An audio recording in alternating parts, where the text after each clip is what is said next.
Hello everyone.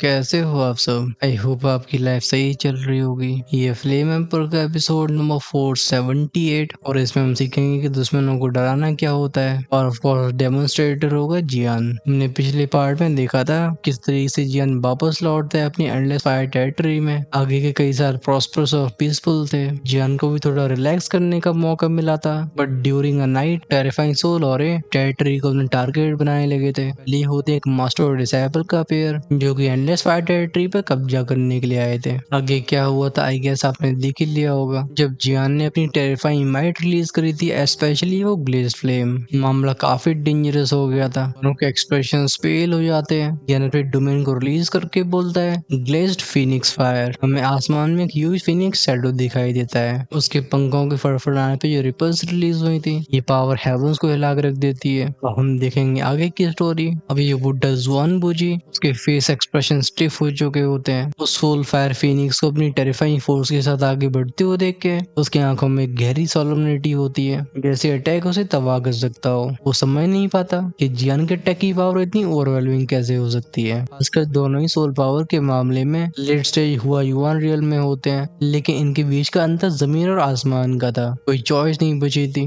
जुआन बुजी finally activate करता है अपने आर्टिफैक्ट को। वो धाड़ के बोलता है destruction king plate way of space. इतनी वेंगोंग की आवाजें, उस आर्टिफैक्ट में से कई गोल्डन वेव्स निकलती हैं। ये उम्मीद कर रहा था कि फिनिक्स की डेवास्टेटिंग फोर्स का सामना कर लेंगी। जुनर भी चुपचाप से अपने कदमों को साइड में लेती है। उसके होठों पे अपीयर होती हल्की सी स्माइल। फ्लैश को देखते हुए बोलती है ब्रदर जियान की अभी की स्टेट में एक नॉर्मल 2-4 इनकार्नेशन एक्सपर्ट उनके खिलाफ कोई एडवांटेज हासिल नहीं कर पाएगा। बूम के साथ आर्टिफैक्ट में से सोल पावर इरप्ट हुई थी, जो कि सैलाव की तरह फैलती है। देखने वालों की खोपड़ियां जलना जाती हैं। एट द सेम टाइम वो सोल फायर फिनिक्स क्लैश हो जाती है उस डिस्ट्रक्शन किंग प्लेट से। तुरंत ही पॉइंट ऑफ कोलिजन पे ब्लैक होल बनने लगा था। फैलता है वो इनविजिबल सोल हो रहा, जैसे समुद्र उबाल मार रहा हो। चाहे जुआन बूजी हो या फिर जियान, इनकी सेंसेस इतनी पैनी थी कि एंडलेस फायर टेरिटरी की हर एक घास का पत्ता भी इनके माइंड में बिल्कुल क्लियर होता है। जुआन बूजी की भौंह से उठ जाती है। दोनों ही टैक्स के कोलिजन पॉइंट पे देख के बोलता है कैसे पॉसिबल है। इस एंडलेस फायर टेरिटरी में एक से ज्यादा रिइंकार्नेशन एक्सपर्ट्स मौजूद हैं। इसी पर आसमान में एक शार्प क्रैक का साउंड गूंजा था। सोल फायर फीनिक्स ने अपने पहने पहने पंजों से उस डिस्ट्रक्शन किंग प्लेट को तुरंत ही क्रश कर दिया होता है। आसमान की फ्लक्चुएशन शांत होने लगी थी।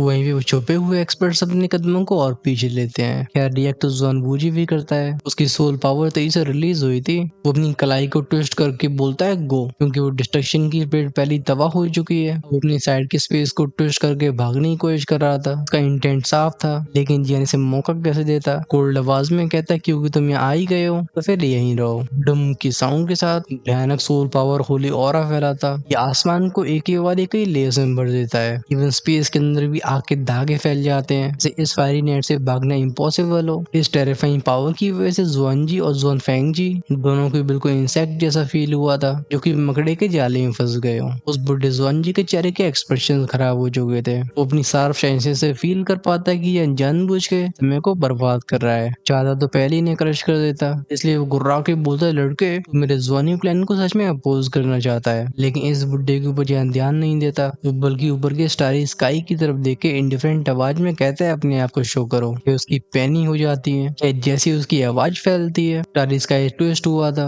कंडेंस होती है सोल एनर्जीज। कई पावरफुल स्पिरिचुअल बॉडीज थी। इनमें से कोई कहता है ही एंडलेस फायर टेरिटरी के डोमेन मास्टर, तुम्हारी रेपुटेशन सच में वर्दी है। लेकिन क्या तुम इस डीटी को थोड़ा सा फेस देके जुआनजी और उसके डिसाइपल को माफ कर दोगे? क्योंकि अगर इनकी सोल बॉडीज डैमेज हो जाती है, हार्म इनके रियल बॉडीज को भी होगा। हमारा ग्रेट थाउजेंड वर्ल्ड पहले से ही क्राइसिस में। डोमेन मास्टर शाओ को ऐसी गलत मूव बिल्कुल नहीं करनी चाहिए, राइट? इनका एग्जैक्ट रिइंकार्नेशन लेवल क्लियरली जज नहीं किया जा सकता था। लेकिन एक बात तो सर्टेन थी, ये सभी इस बुड्ढे जुआनजी से किसी न किसी तरीके से कनेक्टेड थे। जियान भले इन सबको न पहचानता हो, लेकिन फेंग वनर और हंटियाना सोल बॉडीज को तुरंत रिकॉग्नाइज करते हैं। वो हंटियाना होता है सोल क्लैन का मास्टर, लेकिन वो एंडलेस फायर टेरिटरी के अलायंस का हिस्सा भी होता है। इस तरीके से वो जियान का सबऑर्डिनेट हुआ। पर इशारा करके बोलता है हुओ Tian can, fire God sake का सेक मास्टर, और फेंग चिंग यांग फेंगले हॉल का मास्टर, फाइनली टियानमो यानी अलायंस का लीडर। फेंग वनर भी नोट करके बोलती है सच में बड़ा तमाशा करना चाहते हैं। जुआन्यू क्लैन और इन तीन फोर्सेस के साथ ऐसी बैटल स्ट्रेंथ को पोजेस करते हैं जो एंडलेस फायर टेरिटरी के ऊपर दबाव डाल सकती है। आखिरकार ये इंसानी दुनिया की टॉप टियर की फोर्सेस थी,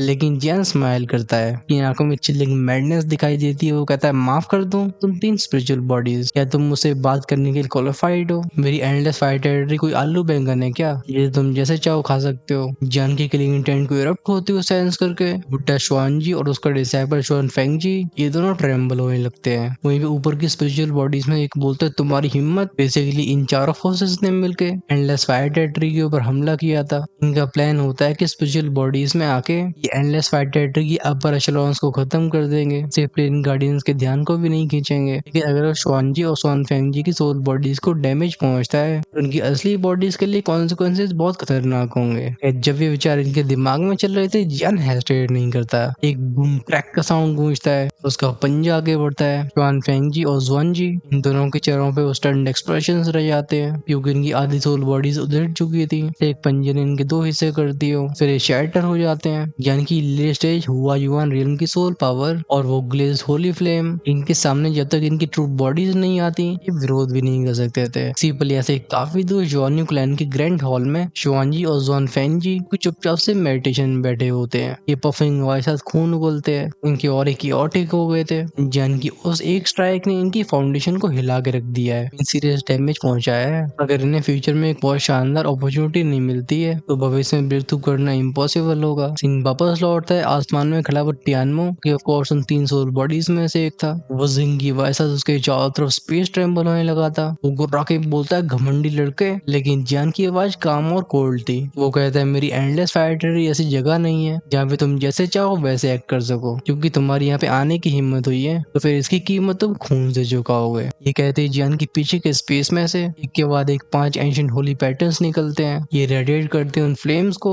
जो कि खुद हेवंस को जलाने के कैपेबल थी। जब बची हुई 3 स्पिरिचुअल बॉडीज इस सीन को देखती हैं उनकी आंखों में हॉरर दिखाई देता है। वो कोल्ड सफोकेटिंग ड्रेड इनकी रूहों तक पहुंच रहा था। ये चीख के बोलते हैं होली फ्लेम नहीं, होली पैटर्न्स। कोई कहता है इम्पॉसिबल। होली फ्लेम तो वैसे ही टेरिफाइंग थी, लेकिन होली फ्लेम जो कि होली पैटर्न में इवॉल्व हो चुकी हो, कम्प्लीटली डिफरेंट रियल में एंटर कर चुकी होती है। जैन एक सेकंड का मौका नहीं देता। वो आगे बस एक इशारा करता है, स्पेस क्रैक के साउंड साथ फट जाता है। वो 5 होली पैटर्न साथ में आगे बढ़े थे। ये सीधा लिपट जाते हैं उन तीनों स्पिरिचुअल बॉडीज से। ये देखते ही देखते पिघलने लगे थे। लास्ट में जाके इनका नामो निशान नहीं रहता। और ऑफ कोर्स बिल्कुल शुआन जी की तरह अब इनकी रियल बॉडीज को भी बहुत खतरनाक डैमेज पहुंचा होता है। जैन की भयानक रीइंकार्नेशन की प्रेजेंस अब पूरी तरह से इरप्ट होती है। उसकी थंडर आवाज डिवाइन बेल की तरह पूरी दुनिया में गूंजी थी। वो कहता है मेरी एंडलेस फायर टेरिटरी के ऊपर नजरें डालने की कीमत है। अगर तुम में से तब भी कोई डिससेटिस्फाइड है तो डोमेन मास्टर तुम्हारा वेलकम करने के लिए कभी भी तैयार है। वो बची रह गई फोर्सेस जो कि एंडलेस फायर टेरिटरी का केओस में फायदा उठाने के लिए आई थी अब इन सबकी सोल्स ट्रेम्बल हो गई होती हैं। ये सब चुपचाप से गायब होने लगते हैं। आसमान नॉर्मल हो गया था। हमारा ध्यान जाता है यहाँ से दूर वर्ल्ड के अंदर। यहाँ पे कुछ हिडन पावर हाउसेस मौजूद थे। ये साय करके बोलते हैं इस लड़के की ग्रोथ सच में टेरिफाइंग है। नहीं, ये जियान के दुश्मन नहीं थे, बल्कि ये होते हैं फायर एल्फ क्लैन के एल्डर्स, सोलिटर डोमेन के सोलिटर लॉर्ड और डीमन रियल्म के डीमन एम्परर। इनके साथ में और भी कई एक्सपर्ट्स थे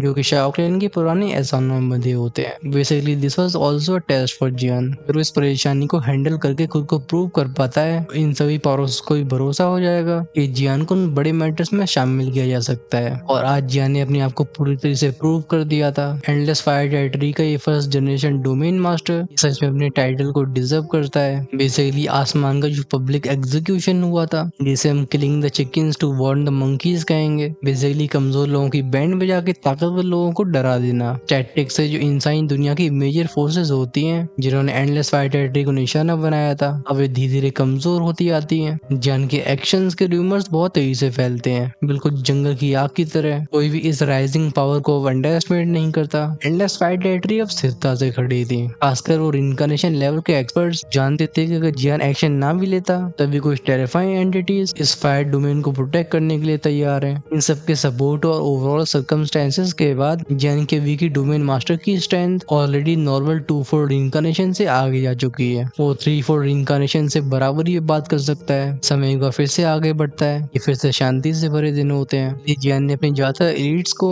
फिनिक्स लैंड, ड्रैगन क्लैन और डीमन रियल्म के सेंटर में उनकी जानकारियां इकट्ठी करने के लिए भेजा होता है। इन तब भी प्रोसेस बहुत स्लो थी। आखिरकार ये फैक्शंस ग्रेट थाउजेंड वर्ल्ड के ट्रू जायंट्स थे। इसे नॉर्मल इंसानी दुनिया की पावर्स कैसे कंपेयर करी जा सकती हैं। पर जब वक्त प्लेन मीटिंग का दिन भी पास आ जाता है। बेसिकली प्लेन मीटिंग एक्सक्लूसिवली इंसानी दुनिया को बिलोंग करती है। यहाँ उन ग्रेट पावर्स के डिसेंडेंट्स और जीनियसेस इकट्ठे होते हैं जो मिलकर डिस्कस करते हैं अभी की सिचुएशन को। ऑफ कोर्स यहाँ पे कुछ क्लैशेस भी होती हैं, जिससे पावर स्ट्रक्चर थोड़ा क्लियर हो जाता है। बेसिकली इस मीटिंग का एक पर्पस होता है यंगर जनरेशन को अपनी स्ट्रेंथ को दिखाने का मौका देना। ये सीन एंडलेस फायर टेरिटरी के हेडक्वार्टर्स के अंदर का था। मिस्टर पैलेस के द्वार पे जियान चुपचाप से खड़ा होता है। वो इस ऊंचाई से पूरे रेम को देख सकता था। अपनी खुशहाल डोमेन को देख के की आंखों में एक सॉफ्ट लाइट फ्लैश होती है। दिल में एक रिलीफ फैल गई थी। अभी हम बगल में एक ब्यूटीफुल फिगर को अपीयर होते हुए देखते हैं। इसके हाथ में गोल्डन स्क्रोल था और आंखों में कॉन्फिडेंस से भरी चमक होती है। कहती है ग्रेट 1000 लीग ने लेटर के साथ एक एनवॉय को भेजा है। इस गोल्डन स्क्रोल पे लिखे होते हैं 3 कैरेक्टर जो कि द ग्रेट 1000 लीग। ये मैजेस्टिक बोल्ड कैलीग्राफी में लिखे होते हैं जो एक ही बार में किसी के भी ध्यान को खींच लें। इस इंजेंटिंग वुमन को देख के जियान स्माइल करके बोलता है काइलिन। काइलिन नॉड करके बोलती है शाओ शाओ शाओलिन। और बाकी के लोग हाल ही में सिक्लूजन में गए हैं, इसलिए वो नेचुरली तुमसे मिल नहीं पाएंगे। और जहाँ तक बात रही फादर और टीचर की, उन्हें अपनी जिंदगी द्यूकी कॉन्वेंट में ही पसंद है, इसलिए हमने भी उन्हें डिस्टर्ब नहीं किया। जब तुम्हारे पास टाइम हो तो हम साथ में उन्हें विजिट कर सकते हैं। मैं पहले से कुछ प्रोटेक्टर्स को डिस्पैच कर चुकी हूँ, इसलिए उनकी सेफ्टी के बारे में तुम्हें चिंता करने की आवश्यकता नहीं है। ये देखे जियान की आंखों में जेंटल लाइट फ्लैश हुई थी। कालिन भी हल्के से सिर हिलाती है। वो जानती थी कि जियान को क्या चिंता है। जियान आसमान की तरफ देख के बोलता है फादर और या लाओ, बेसिकली इस ग्रेट 1000 लीग का क्या मामला है। अब क्योंकि छोटी मोटी परेशानी हल हो चुकी थी, वो फोकस करता है कालिन के हाथ के स्कोर के ऊपर। ये प्लेन मीटिंग क्रूशल थी।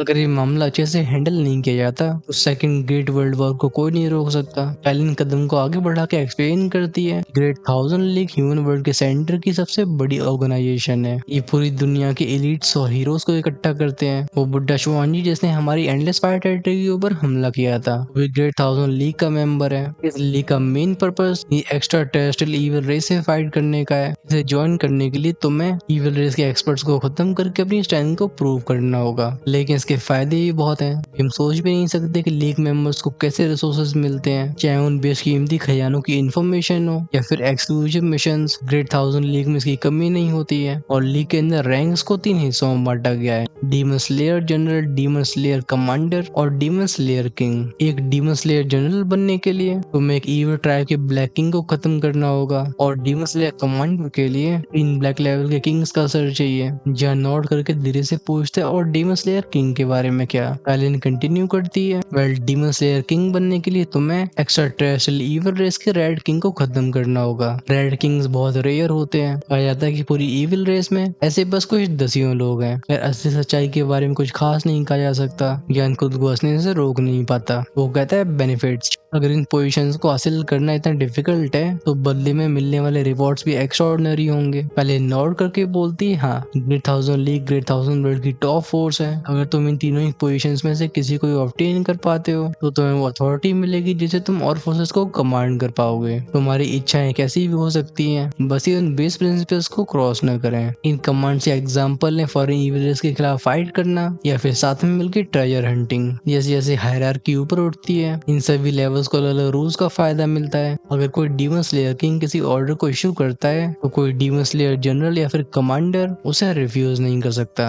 रूमर्स के हिसाब से कई डीमन किंग्स जो कि अपनी जान गंवा चुके हैं, उनके ट्रेजर सब भी दुनिया में मौजूद हैं। लेकिन इनके बारे में क्लूज हासिल करने के लिए तुम्हें लीग में पोजीशंस चाहिए होंगी और साथ में चाहिए होंगी इनक्रेडिबल अपॉर्चुनिटीज। जान कहता है वेरी गुड। कालिन देती है उसे स्क्रोल। जैसे जान इसमें अपनी सोल पावर की हल्के से ट्रेस को डालता है, सामने एक मैसेज खुल गया था। इसमें लिखा होता है एंडलेस फायर टेरिटरी के रिस्पेक्टेड डोमेन मास्टर, आपको as a demon slayer king great 1000 league में प्लेन मीटिंग के लिए इनवाइट किया जाता है। बेसिकली इनके अलावा और भी कई डिटेल्स मौजूद थी। इन्हें पढ़ने के बाद जन की भौंह से कुट जाती है। पूछता है इस लेटर को खुद डीमन स्लेयर किंग ने शो किया है। हाँ, ये प्लेन मीटिंग डेफिनेटली सिंपल नहीं है। सीरियसनेस तो कालिन की आंखों में भी आ गई थी। वो बताती है ग्रेट 1000 लीग के एस्टेब्लिशमेंट के बाद बस कुछ गिने चुने डीमन स्लेयर किंग्स अपीयर हुए हैं, लेकिन इनमें से हर एक वर्ल्ड शेकिंग फिगर था। इनके एक्यूमुलेटेड रिसोर्सेज और इन्फ्लुएंस एकदम भयानक है। और इस लेटर को इशू करने वाला जाओ का किंग वो है। कहा जाता है कि इसकी बैटल स्ट्रेंथ बहुत शानदार है। भले ही पिछली प्ले मीटिंग्स में बस यंगर जनरेशन ही क्लैश कर रही हो, लेकिन इस बार डीमन स्लेयर किंग खुद इन्वॉल्व हुआ है। यहाँ तक बोलने के बाद काइलिन हेस्टेट करती है। जैन तुरंत ही कुछ नोटिस करता है। वो कहता है क्या हुआ। मेड्यूसा गहरी सांस को भर के बोलती किंग वो, इसकी कल्टिवेशन 4 फोल्ड रिइंकार्नेशन लेवल पे है। इसने एक बार अकेली एक्स्ट्रा टेरेस्ट्रियल रॉयल क्लैन जियान के अंदर घुस के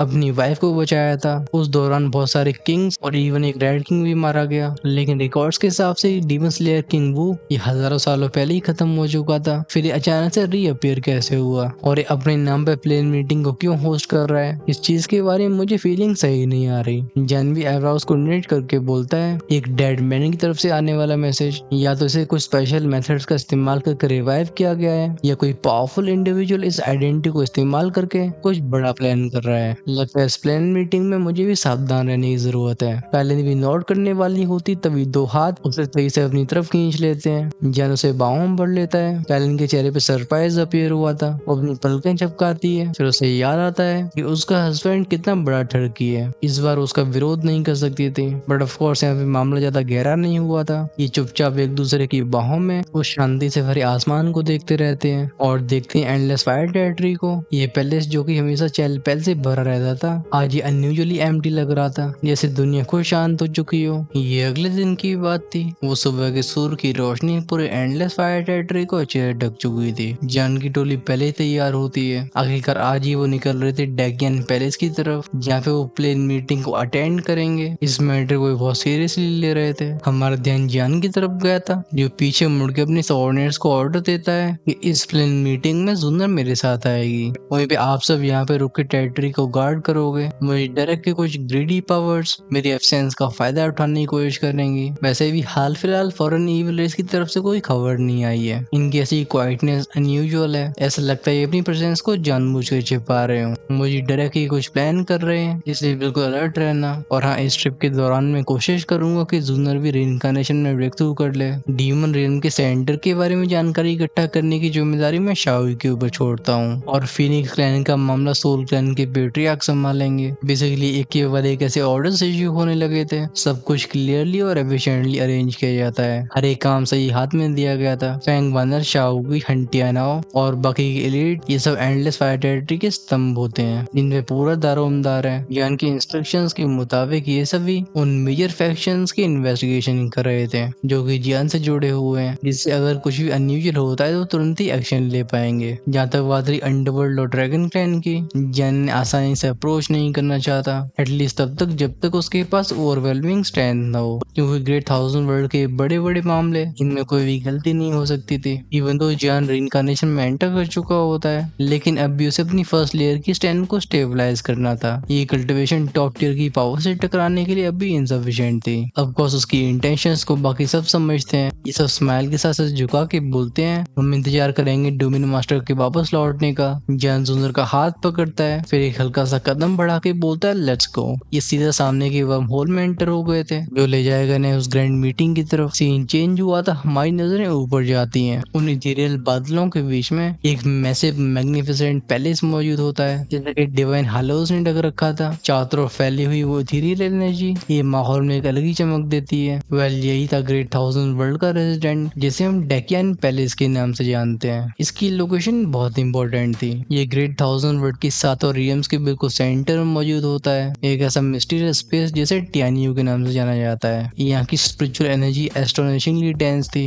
पहाड़ों के उस पार एंडलेस ओशन दिखाई देता है, लेकिन जो चीज हमारे ध्यान को खींचती है वही समुद्र नहीं था, बल्कि इसके बीच में खड़ा होता है एक एंशिएंट जायंट ट्री। ये चारों तरफ की इथेरियल ग्रीन एनर्जी को धीरे धीरे अब्सॉर्ब कर रहा होता है। हमने शुरुआत में जिस डेकियन पैलेस यानी कि किले की बात कर रही थी, वो इसके ऊपर की मैसिव ब्रांचेस के ऊपर था। क्या 10 दिन के बर्महोल के ट्रेवल के बाद जियान और जुन्नर फाइनली यहाँ पे पहुंच जाते हैं। पहले इनकी नजरें जाती हैं डीप ओशन की तरफ, फिर ऊपर के मंजर को देखते हैं। उस ओशन का वो ट्रांसपेरेंट ग्लोइंग वाटर ये इन्हें भी एक इनविजिबल प्रेशर को फील करवाता है। जियान कहता है तो ये लेजेंडरी डेकियन पैलेस सच में इम्प्रेसिव है, लेकिन तभी सामने की स्पेस में रिपर्स बनी थी। प्रकट होता है एक बुड्ढा जिसने ब्रोकेड रोब्स पहन रखी थी। वो अपने चेहरे पे स्माइल रखते हुए बोलते, आप दोनों ग्रेट थाउजेंड वर्ल्ड की लीग के इनविटेशन से आए होगे। जिन एक्टिवेट करता है अपनी फ्लेम रिंग को, तुरंत उसके हाथ में गोल्डन स्क्रोल अपीयर हुआ था। वो कहता है हाँ, हमें प्लेन मीटिंग को अटेंड करने के लिए इनवाइट किया गया है। वो ओल्ड मैन स्क्रोल को ध्यान से देखता है, फिर कहता है identity confirmed. Endless fire domain के मास्टर जियान और मिस्टर जुन्नर, प्लीज मुझे फॉलो करो। डेकियन पैलेस ओशन के बिल्कुल सेंटर में है। हमें वहां तक जाने की कुछ दूरी तय करनी होगी।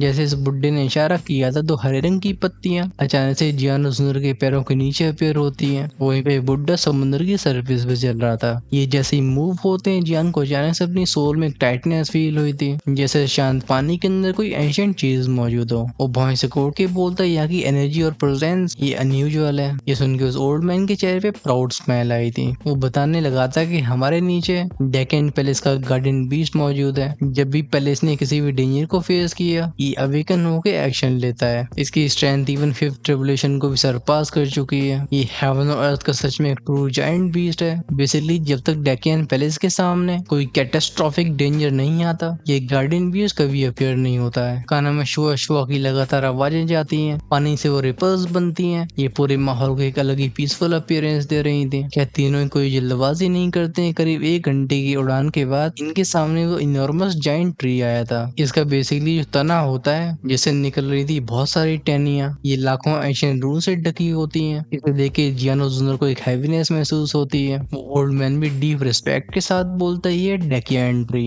जब जब ग्रेट थाउजेंड वर्ल्ड में कोई कैटास्ट्रॉफी आई है, इसने हमें उसके बारे में पहले ही चेतावनी दी है। यही कारण है जिसकी वजह से हम अपने नुकसान होने से बचा पाए। एक्सप्रेशन तो जियान के भी से भरे हुए थे। वो दोहराता है डेक्कन ट्री ये कोई नॉर्मल पेड़ नहीं था, बल्कि इसकी उम्र इतने लंबे अरसा से चली आ रही है कि लोगों के समय से बाहर है। इसमें से इवन जियान को इंटेलिजेंस भी सेंस होती है, जो कि अभी गहराई में छिपी हुई थी। इसकी बड़ी बड़ी पत्तियां और टहनियां ये ग्रीन स्पिरिचुअल लाइट से चमक रही होती हैं, और जो पावरफुल ऑरा इसमें से रेडिएट होता है, ये ऑप्रेसिव और टेरिफाइंग होने के साथ साथ एक खास तरीके के रहस्य को भी रखता था, जैसे इसके अंदर कोई भयानक प्रेजेंस छिपी हो। तभी जियान की आंखें नैरो हुई थी। सुंदर भी एंशिएंट ट्री के उन पैटर्न्स को सेंस करके बोलती ये क्या है। जियान कहता है एक फॉर्मेशन, और ये बिल्कुल नॉर्मल नहीं है। जियान ने अब तक जिन एंशिएंट वेस्टलैंड फॉर्मेशंस का सामना किया था, ये परहैप्स उन्हें भी सरपास करती है। वो वुडन नॉड करके बताता है ये डीमन एग्जीक्यूशन फॉर्मेशन, जिसे पर्सनली डीमन स्लेयर किंग ने कंस्ट्रक्ट किया था। इसमें करीब 5-6 लाख फॉर्मेशन पैटर्न्स हैं। इसकी पावर सच में इमेजिनेशन के बियॉन्ड है। वहीं पे डेक्कन ट्री के बिल्कुल ऊपर है हमारे हेडक्वार्टर्स, हमारी ग्रेट थाउजेंड लीग। सारे टास्क, मिशंस और क्लासिफाइड इंफॉर्मेशन वहीं पे मैनेज करी जाती है। वो ओल्ड मैन सब कुछ बहुत डिटेल से बता रहा था। ये जानकारियां ऐसी होती हैं जो नॉर्मल बाहरी लोगों को ये बताई नहीं जाती, और ये बात जियान के शक को और बढ़ा देती है। आखिर व्यक्ति लीग के सीक्रेट्स को ऐसे फ्रीली एक्सप्लेन कैसे कर रहा है? इस प्लेन मीटिंग के बारे में कुछ सिंपल नहीं है। ओल्ड मैन आगे बढ़ के बोलता है लेट्स गो। जैसे बाकी की मेजर फोर्सेस अराइव होती हैं, प्लेन मीटिंग की शुरुआत होगी, लेकिन उससे पहले एक लॉर्ड हैं जो आपसे स्पेसिफिकली मिलना चाहते हैं। ओल्ड मैन के एक इशारे पे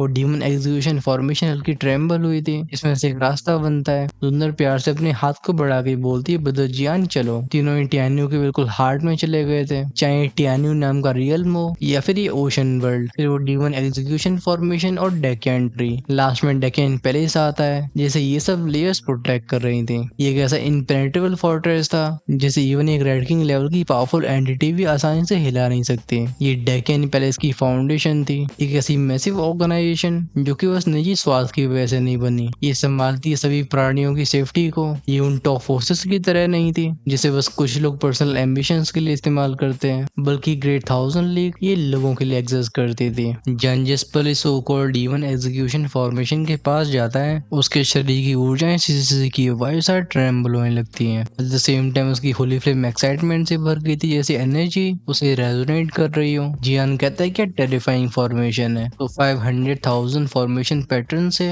एक ऐसा फॉर्मेशन स्ट्रक्चर बनता है। ये फॉर्मेशन ऑलमोस्ट ट्रांसपेरेंट थी, जैसे स्पेस में चुपचाप से छिपी हो। लेकिन जब जियान जैसा दो फॉर्मेशन मास्टर से सेंस करता है, इसकी छोटी छोटी डिटेल्स भी क्लियर होने लगती है। जब जुन्नर को जियान के हाथ में अचानक से बदलाव महसूस हुआ था, वो भौं से कोड़ के बोलती ब्रदर जियान क्या आप ठीक हो। वो नेचुरली जानती थी कि जियान के शरीर के अंदर डेविल्स क्यूब है, और इस डीमन एग्जीक्यूशन फॉर्मेशन की ओवरवेलिंग फोर्स ने उसे सेंस कर लिया होगा। जब वो ओल्ड मैन जियान के डार्क होने वाले एक्सप्रेशंस को देखता है, वो उससे बोलता है लॉर्ड ने प्रेडिक्ट किया था क्या लेट्स गो। ये ओल्ड मैन तो बस वो कर रहा है जिसके मुझे ऑर्डर्स मिले थे। उसके हाथ के एक इशारे पे वो रिपल्सन फोर्स जियान के ऊपर से कमजोर हो जाती है। तीनों आसानी से डीमन एग्जीक्यूशन फॉर्मेशन के आर पार चले जाते हैं। अब यहाँ से फाइनली डेक्कन ट्री के ऊपर वो मैसिव कोलोसल पैलेस साफ दिखाई देता है। इसके सामने एक ह्यूज स्क्वायर मौजूद था। अभी ऊपर की वॉइड में से बार बार टेरिफाइंग फ्लक्चुएशन रेडिएट हो रही होती है। ये और इनकारनेशन फोर्स की वेव्स थी जो कि दुनियाओं को तबाह करने के लिए काफी होती हैं। लेकिन इस डेक्कन पैलेस का स्पेस ये बिल्कुल हार्म नहीं होता है। उस ओल्ड गाइड के साथ जियान और जुनर चुपचाप से उस स्क्वायर के करीब पहुंच गए थे। यहाँ पहले से ही कई सारे जीनियसेस मौजूद होते हैं जो कि सारे रीजन से प्लेन मीटिंग को अटेंड करने के लिए आए हैं। जब जुनर जूनर भीड़ को स्कैन करती है। उसकी नजर एक मिडिल एज वुमन के ऊपर गई थी। ये देखने में स्टर्निंग और एलिगेंट लगती है। इसने भी ब्रोको ड्रॉप पहन रखी थी जिनमें छोटे छोटे एनर्जी फिनिक्स के पैटर्न्स देख सकते हैं। वो बिना किसी डाउट के फिनिक्स का ऑरा था। जूनर बोलती है तो टियानफेंग क्लैन भी यहाँ पे है। ऑफ कोर्स इस ऑरे को जियान भी रिकॉग्नाइज करता है। ये फिनिक्स ब्लड लाइन का था। वो कहता है टियानफेंग क्लैन ऐसी रेस है जो ट्रू फिनिक्स की ब्लड लाइन के बहुत करीब है। मैंने सोचा नहीं था कि साथ में अपीयर होंगे। और यहाँ पे सिचा आइलैंड के लोग भी मौजूद हैं। यहाँ पे एक के बाद एक और भी पावरफुल फिगर्स का आना बंद नहीं होता है। इन सभी यंग एलिट्स के चेहरों पे वो आत्मविश्वास, घमंड और एक पावर की छाप महसूस होती है। आफ्टर ऑल इंसानी दुनिया की यंगर जनरेशन के बेस्ट होते हैं। या जैसे जियान और जूनर की भी एंट्री हुई थी, इनकी तरफ कई यंग जीनियसेस का ध्यान खींच जाता है। कोई शक के साथ बोलते आखिर इन दोनों को डेक्कन पैलेस के एल्डर खुद क्यों ला रहे हैं। डेक्कन पैलेस में ऐसा ट्रीटमेंट बहुत रेयर था। हमारा ध्यान जाता है टियानफेंग क्लैन की वुमन के ऊपर जो कि अपने हाथ को उठा के बोलती एल्डर डेकियन, क्योंकि यहाँ पे ज्यादातर पार्टिसिपेंट्स मौजूद हैं। हम प्लेन मीटिंग को शुरू कर सकते हैं। ग्रेट 1000 लीग ने जो गोल्डन नोटिस इशू किया था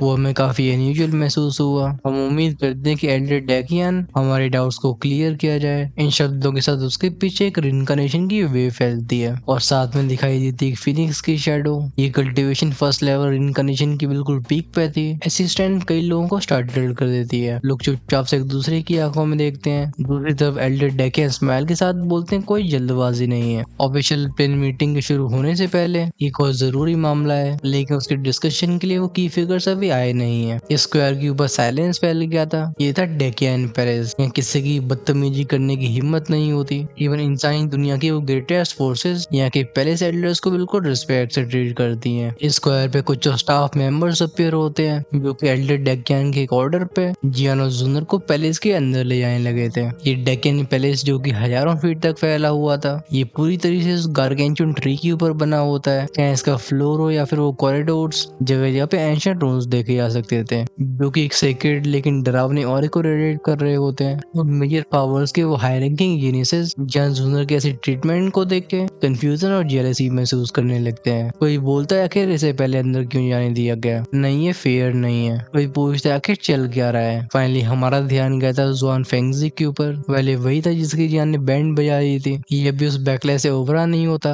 वो कहते हैं एवरीवन भूलो मत, ये एंडलेस फायर टेरिटरी के डोमेन मास्टर हैं। वो साफ तौर पे जियान के लिए और भी दुश्मनों को तैयार करना चाहता था, लेकिन इससे पहले इसकी बातों पर ध्यान दिया जाता। डेक्कन पैलेस का एक स्टाफ मेंबर कोल्ड आवाज में कहता है लॉर्ड जियान को डीमन किंग ने पर्सनली सम्मन किया है। अगर तुम्हें कोई ऑब्जेक्शन है क्यों ना शिकायत सीधा लॉर्ड डीमन किंग से करो। ये शब्द उन बुलबुलाने की आवाजों को तुरंत खत्म कर देते हैं। लोगों की रूहें कांप गई थी। कोई कहता है पर्सनली सम्मन किया, वो भी डीमन किंग ने। ये मौजूद जीनियस चाहे कितनी प्राउड फील करते हो, लेकिन अब इनकी शिकायत करने की बिल्कुल हिम्मत नहीं होती है। कह रही जानना तो मैं भी चाहता हूँ कि ऐसा क्या है जिसकी वजह से डीमन स्लेयर किंग को जियान को समन कर रहा है और इस फिगर की पर्सनैलिटी कैसी है। और हम इसके बारे में जानेंगे नेक्स्ट एपिसोड में, लेकिन छोटा सा स्पॉइलर तो दे ही सकता हूँ। वेल डीमन स्लेयर किंग का नाम है demon king Lang Liochen. Basically next episode exciting होगा क्योंकि शुरुआत में जियान की रेपुटेशन खलबली मचाने वाली है। फाइनली हम डिस्कस करेंगे मेन टॉपिक के बारे में। इसके बाद कुछ सरप्राइजेस भी आपको इंतजार कर रहे हैं। अगर आप उन्हें मिस नहीं करना चाहते हो, चैनल को सब्सक्राइब करके बेल आइकन के बटन को ऑन करके रखना, से रिलीज होते वीडियो सबसे पहले आपके पास पहुंचे।